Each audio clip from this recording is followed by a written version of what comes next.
Bueno, ahora ya muy específicamente sobre el caso de Mario Perniola y esta idea del sex appeal de lo inorgánico. Mario Perniola es filósofo y trabaja en el campo de la estética, es un autor contemporáneo. Si no me recuerdo, murió en el siglo XXI, tal vez 2005, más o menos por ahí. Ah, Tiene varios textos dedicados a prácticas artísticas específicas, una historia del arte del siglo XX y el, el texto quizás más popular dedicado al campo expandido del arte para el siglo XXI.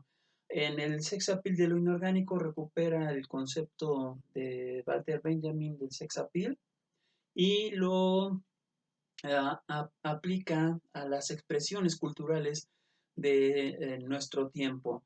Y digo las expresiones culturales precisamente porque ahí es en donde conecta la idea del sex appeal con la noción de el fin del arte.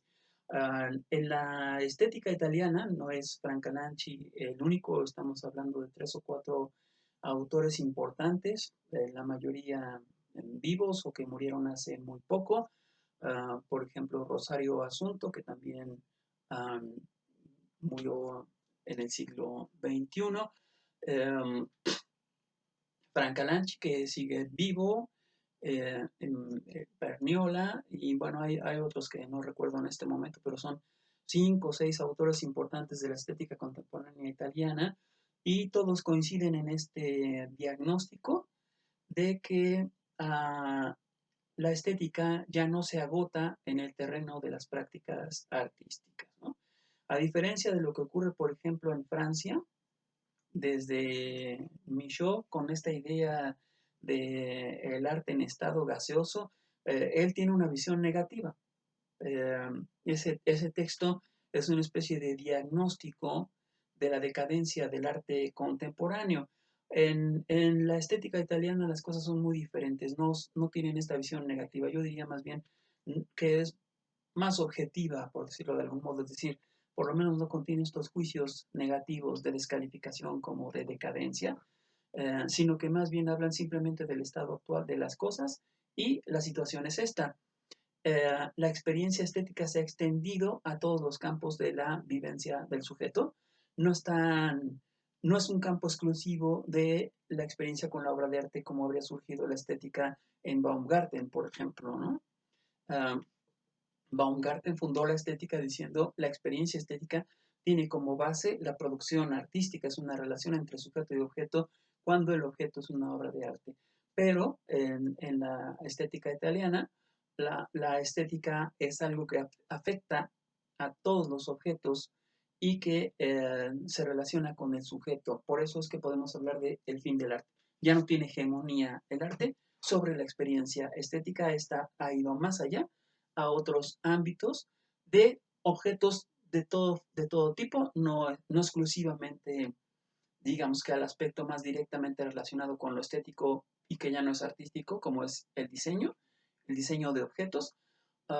Todavía tiene una pretensión como artística o artistizante, por decirlo de alguna manera. A veces el diseñador cree que al producir objetos de uso, también está produciendo objetos de goce estético como obras de arte, ¿no? Como Ettore Sozzas, el diseño de Sozzas tiene la finalidad muy específica de presentar objetos que al mismo tiempo que son decorativos, producen algún tipo de satisfacción estética que va más allá del uso, pues, ¿no? O sea, sí, el momento decorativo incluso puede sobrepasar el momento utilitario del objeto, de manera que la cosa puede ser que no sirva para aquello para lo que fue diseñada, pero satisface otra necesidad, que es la necesidad estética de complacencia sensible en el aspecto del objeto.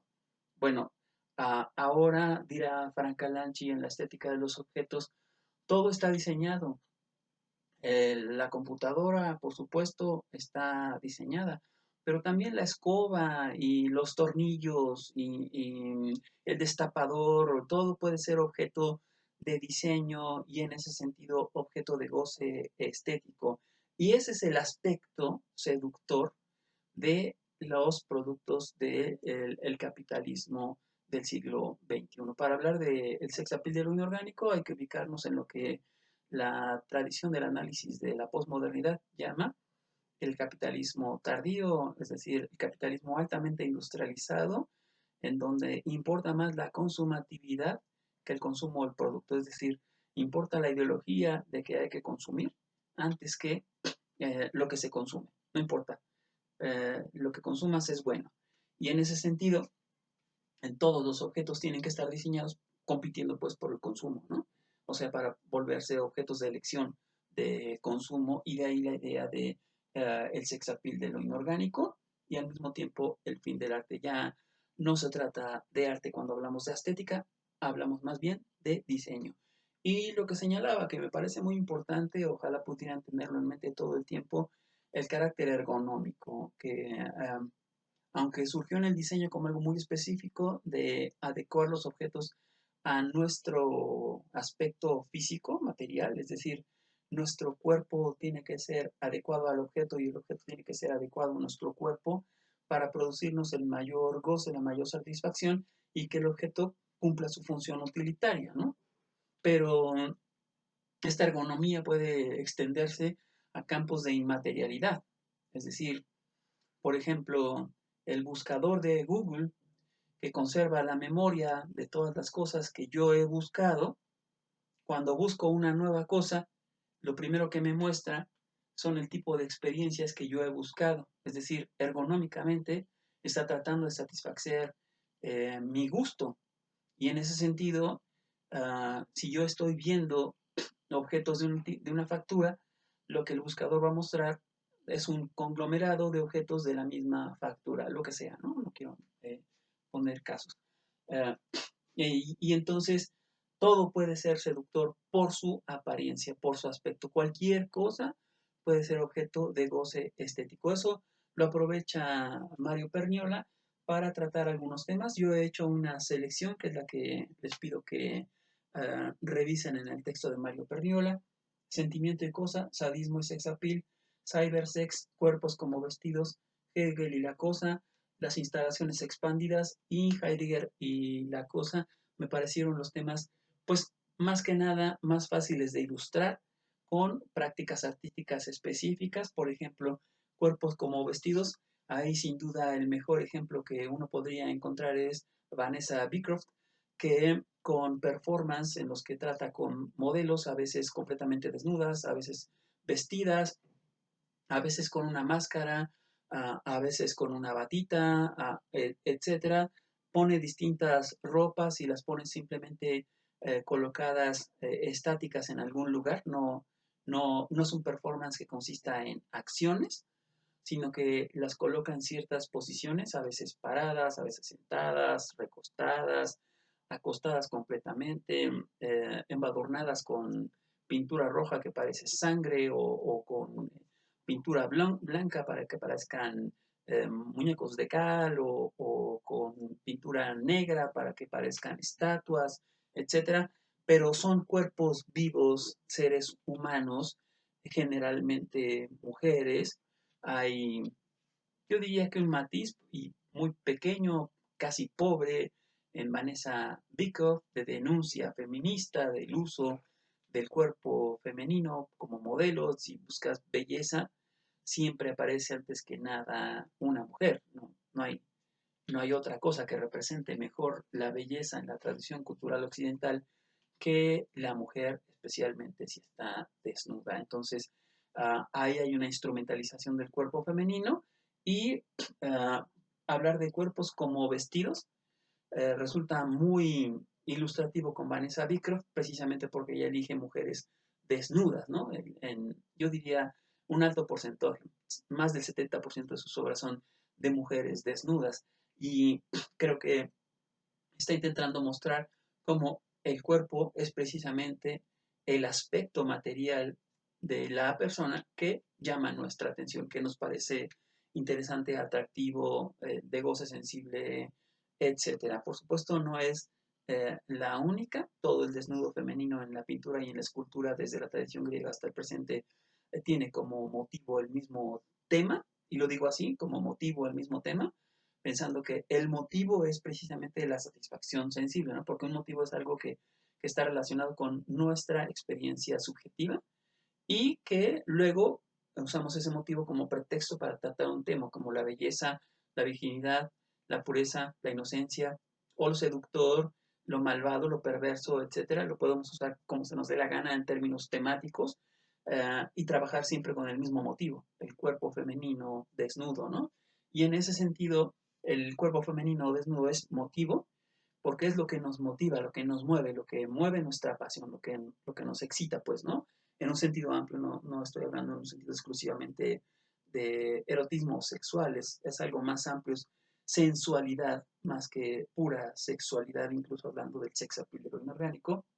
Uh, Sentimiento y cosas, lo ilustra muy bien también, me parece, Perniola, hablando de que pues hemos hecho que los objetos ahora parezcan vivos, de manera que parece que tienen sentimientos, parece que están animados y que nos responden, que de alguna manera nos dicen cosas o expresan estados anímicos con sus formas específicas de aparición, por ejemplo, que son inofensivos porque todas sus esquinas, todos sus filos están pulidos, no son peligrosas, es decir, son amigables con nosotros, parece que quieren tratar con nosotros y suavizan todas sus posibles eh, defensas para evitar agredirnos, ¿no? Y en ese sentido los objetos parece que son más amables con nosotros y de hecho se ha llegado a decir precisamente esta clase de cosas en el diseño, ¿no? Que el diseño del objeto está hecho de manera amable con el usuario para que éste se complazca en el objeto. Pues ahí tenemos la presunción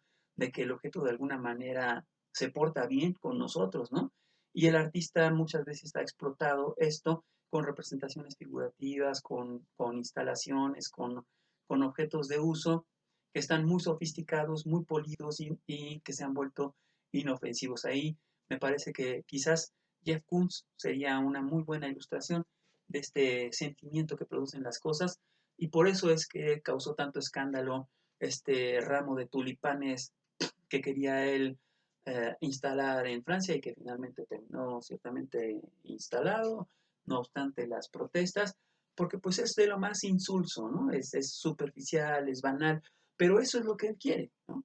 Él quiere lo banal, quiere lo superficial, quiere la complacencia accesible inmediata, que la gente vaya, se saque una foto con algo que le parece que es inofensivo, un, un símbolo de la cultura francesa, la flor del tulipán, uh, en un ramo que le entrega como un regalo a la ciudad de París para que la gente lo disfrute.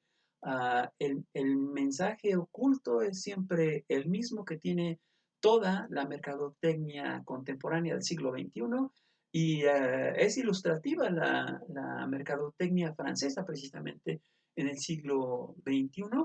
Se han diseñado en los últimos 10, 15 años estrategias de mercado llamadas Advert Gaming o Advert Games, que son juegos para niños con los productos de las grandes empresas productoras de alimentos, McDonald's, Kellogg's, Nestlé y Coca-Cola, por supuesto, Pepsi-Cola y toda esa basura que presentan sus productos súper estilizados. Por ejemplo, había un juego de McDonald's, hay un juego de McDonald's en la cultura francesa, en donde un personaje no es el payaso, sino otra figurita, pero el juego consiste en juntar la mayor cantidad de papas, pasar obstáculos y juntar papas fritas, de manera que al final puedes tener pues, todo tu paquetito de papas fritas falsas porque son virtuales, pero la gente goza, bueno, los niños, con esos juegos y luego, por supuesto, sienten el deseo de esa satisfacción real, material, ¿no? No solo quieren ganar las papas en el juego, también quieren ganarlos afuera y resulta que eh, la legislación comercial en Francia no estaba preparada para el advert gaming y entonces no es ilegal. Uh, los juegos se ofrecen gratuitamente para cualquier persona y están engañando al público. Me detengo porque ya es demasiado tiempo.